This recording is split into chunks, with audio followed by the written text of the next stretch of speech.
संत रैदास ने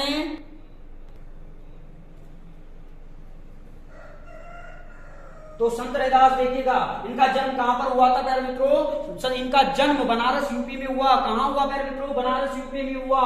कबीर ने इन्हें संतों का संत कहा। क्या कहा प्यारे मित्रों? कबीर ने इन्हें संतों का संत कहकर संबोधित किया था प्यारे साथियों।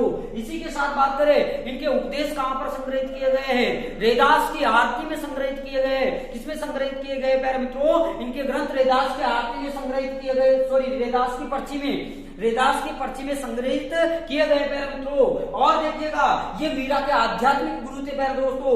कौन से गुरु थे? ये मीरा के आध्यात्मिक गुरु थे। जी इनके गुरु रामानंद जी थे। इनके गुरु कौन थे? रामानंद जी इनके गुरु थे। ये मोची का कार्य किया करते थे। ये कौन? रैदास जी मोची का कार्य किया करते थे प्यारे दोस्तों। इनका बचपन का नाम रविदास था, इस कारण इन्हें रविदास भी कहते हैं। इन्होंने रायदासी संप्रदाय की स्थापना की थी प्यारे मित्रों। कौन से संप्रदाय की स्थापना की थी? रायदासी संप्रदाय की स्थापना की थी प्यारे साथियों। इनकी छतरी कहां पर बनी हुई है प्यारे दोस्तों? चित्तौड़गढ़ दुर्ग में बनी हुई है। चित्तौड़गढ़ दुर्ग में कहां पर? मीरा मंदिर के सामने बनी हुई है प्यारे मित्रों। कहां पर बनी हुई है? मीरा मंदिर के सामने इनकी छतरी बनी हुई है, इनकी संत रैदास की। अब देखिएगा क्या होता है प्यारे दोस्तों, एक बार सिकंदर लोधी इनके चमत्कार को देखकर चिढ़ने लगता है इनसे, और चिढ़ता हुआ क्या करता है प्यारे मित्रों? ये चिढ़ता हुआ ऐसा करता है, कैसा करता है प्यारे मित्रों? देखिएगा, इनको क्या बनाने के लिए? इनको मुस्लिम बनाने के लिए, इनको मुस्लिम बनाने के लिए सदना पीर को भेज देता है। किनको भेज देता है प्यारे मित्रों? सदना पीर को भेज देता है। और सदना पीर को भेज देने के पश्चात प्यारे मित्रों क्या होता है? ये इनके चमत्कार से प्रभावित हो जाता है और इनको अपना गुरु बना लेता है। और खुद तो मुस्लिम नहीं बना सका उनको, लेकिन खुद हिंदू बन जाता है। कौन बन जाता है प्यारे मित्रों? ये सदना पीर हिंदू बन जाता है। और हिंदू बनने के पश्चात क्या करता है प्यारे मित्रों? इनको अपना गुरु स्वीकार कर लेता है। इनको अपना गुरु स्वीकार कर लेता है। किनको? रैदास को रामदास के नाम से इनका शिष्य बन जाता है प्यारे मित्रों। एक बार क्या होता है प्यारे मित्रों कि इनके गांव के कुछ लोग कहां गंगा स्नान के लिए जा रहे थे। जब ये किसी पशु की चमड़ी हटाकर वापस लौट रहे थे घर पर, किसी पशु की चमड़ी हटाकर, यानी कि कोई पशु मर गया होगा तो उसकी चमड़ी हटाकर ये वापस घर लौट रहे थे प्यारे मित्रों।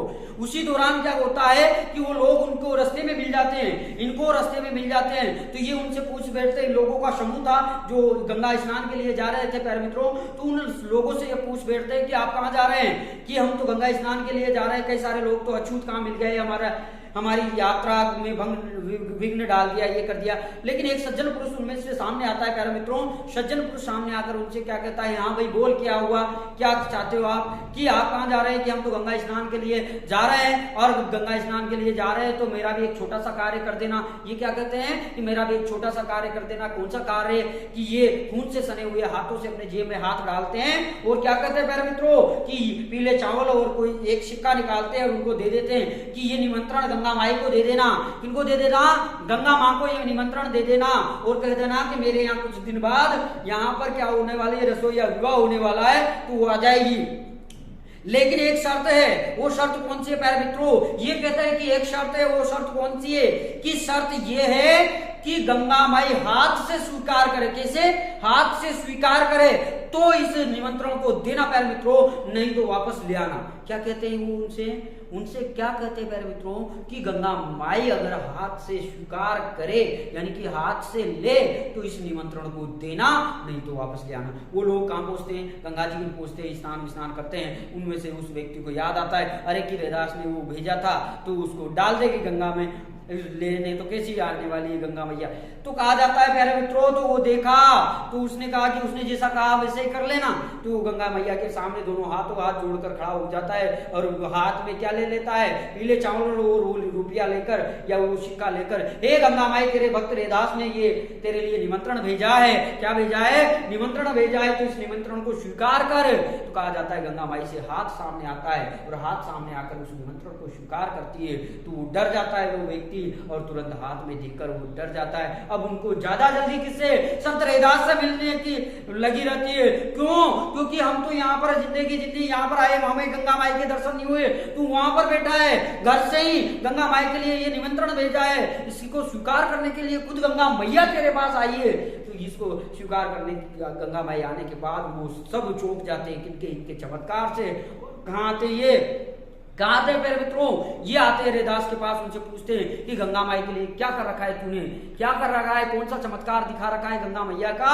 और कहा जाता है प्यारे दोस्तों, तो ये कहते हैं कि कोई चमत्कार नहीं दिखा रहा प्यारे मित्रों, कोई चमत्कार नहीं दिखाता मैं तो मेरी इस कटोती में जिसमें चमड़े के इस खून से सने हुए हाथ धोता हूं मैं इस चमड़ों के कटोरे में, तो वो कहता है उसमें मैं गंगा माई के दर्शन कर लेता हूं।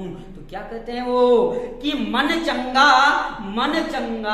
तो कटौती में गंगा, अर्थात आपका मन पवित्र है प्यारे मित्रों, तो गंगा यमुना जल सरस्वती कहीं जाने की जरूरत नहीं है। आपको पता है ईश्वर आपके द्वार रहता है प्यारे दोस्तों, तो गंगा माई के यही दर्शन हो जाते हैं प्यारे मित्रों। तो ये क्या कहते हैं, मन चंगा तो कटौती में गंगा, क्या कहते हैं प्यारे दोस्तों, ये लोकोक्ति किसकी है, रैदास की। किसकी है प्यारे दोस्तों, रैदास ने क्या कहा, ये लोकोक्ति किसकी है प्यारे मित्रों, ये मन चंगा तो कटौती में गंगा, ये कहने वाले कौन थे, भक्त रैदास थे। ये जानकारी मेरे द्वारा जानकारी दी गई प्यारे मित्रों, आपको समझ में आएगी प्यारे साथियों। चलिए बाकी की ओर